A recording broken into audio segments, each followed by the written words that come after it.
केरला में हिज़्ब तौहीद कांग्रेस की क़ियादत वाले यूडीएफ इत्तेहाद ने 10 साल बाद इख्तिदार पर वापसी की है और इस बार कांग्रेस की जीत गैर मामूली रही है।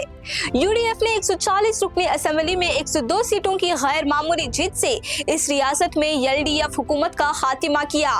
केरला में कांग्रेस पार्टी की जीत के लिए एआईसीसी जनरल सेक्रेटरी केसी वेणुगोपाल ने कई महीनों तक मेहनत शुरू कर दी थी और इस मेहनत में इनके साथ AICC general secretary Deepa Das Munshi और एआईसीसी सेक्रेटरी मंसूर अली खान पेश रहे।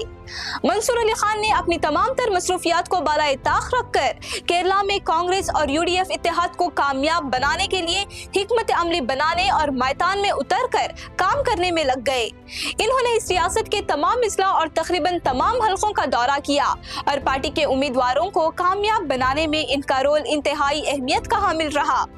केसी वेणुगोपाल में इससे कबल तेलंगाना असेंबली इंतखाबात में कांग्रेस पार्टी को कामयाब बनाने के लिए मंसूर अली खान की तरफ से अपनाई गई हिकमत अमली को जहन में रखकर इनको केरला की जिम्मेदारी सौंपी थी और इसको निभाने में मंसूर अली खान ने तौक़ात से बढ़कर कामयाबी हासिल की।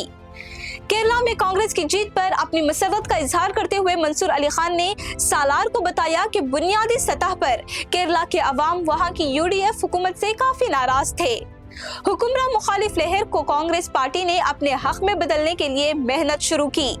इन्होंने कहा कि केसी वेणुगोपाल ने जब से इनको रियासत के इंचार्ज एआईसीसी सेक्रेटरी के तौर पर जिम्मेदारी सौंपी उसी वक्त से इन्होंने कांग्रेस के हक में अवाम की जहन साजी के लिए ग्राउंड वर्क शुरू कर दिया था। इस काम में इनका मुकामी कांग्रेस रहनुमाओं बिलखुसूस नौजवानों के बढ़ चढ़कर साथ दिया। कांग्रेस को एतमाद में लेकर इन्होंने हर पोलिंग बूथ सतह तक पहुंचकर मेहनत की और आज इस मेहनत का समर शानदार जीत की शक्ल में सामने आया है। इन्होंने कहा कि केरला में कांग्रेस ने कर्नाटक मॉडल को अपनाकर अवाम को गारंटी स्कीमें देने का वादा किया है और बात की कोशिश की जाएगी कि तरजीही बुनियाद पर इन स्कीमों के निफाज की कोशिश की जाए। केरला में कांग्रेस की शानदार जीत के रुझानात जैसे ही सामने आने लगे, केसी वेणुगोपाल ने मंसूर अली खान को तलब किया और इनकी मेहनत पर न सिर्फ इनको शाबाशी दी बल्कि गले लगाकर उन्हें मुबारकबाद दी और कहा कि तेलंगाना में कांग्रेस को जीत दिलाने के बाद अब केरला में कांग्रेस को शानदार कामयाबी से हमकिनार करके मंसूर अली खान ने इंतखाबी हिकमत अमली को कामयाब करने की अपनी सलाहियतों की न सिर्फ सबूत पेश किया है बल्कि इनका लोहा मनवा लिया है।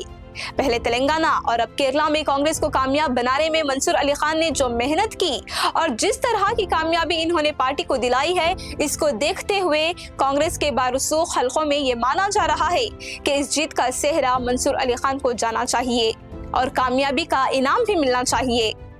AICC general secretary Deepa Das Munshi, साबिक मरकजी वजीर और कांग्रेस वर्किंग कमेटी के रुकन शशि थरूर, केरला प्रदेश कांग्रेस कमेटी के सदर सनी जोसेफ, अपोजिशन लीडर शफी परम्बिल, साबिक वजीर आला रमेश चेनिथाला, साथ ही AICC secretaries PV Mohan, BM Sandeep समेत इस रियासत के सरकर्दा कांग्रेस रहनुमाओं ने मंसूर अली खान की हिकमत अमली पर अमल करते हुए कांग्रेस पार्टी और यूडीएफ इत्तेहाद ने जो शानदार कामयाबी हासिल की है इस पर इनकी तौसीफ की है और इनको कांग्रेस के लिए मैच विनर करार दिया है।